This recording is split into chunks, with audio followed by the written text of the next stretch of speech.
Sebuah rekaman ramai beredar di media sosial Telegram pada Kamis 12 Januari 2023. Dalam rekaman tersebut, memperlihatkan penembak jitu dari kelompok Rusia yang terlibat dalam aksi baku tembak dengan pasukan Zelensky. Militan Ukraina memutuskan untuk mencoba peruntungan dalam menyerbu posisi pasukan PMC Wagner. Tetapi para pejuang dari kelompok O memperhatikan pergerakan musuh tepat waktu. Tampak musuh bertemu dengan tembakan hebat. Pasukan Ukraina ingin mengepung tentara Rusia, tetapi orang-orang itu membangun garis pertahanan yang kompeten sebelumnya, memungkinkan mereka untuk mengontrol semua sektor dengan api. Akibatnya beberapa petugas angkatan bersenjata Ukraina meronta-ronta dan mundur.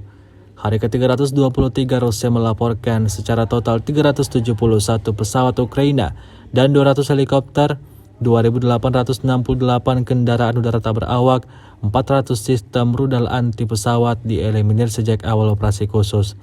Sementara itu dari kubu Kiev, Kementerian Pertahanan Ukraina melaporkan 490 tentara Rusia dieliminir dalam sehari terakhir.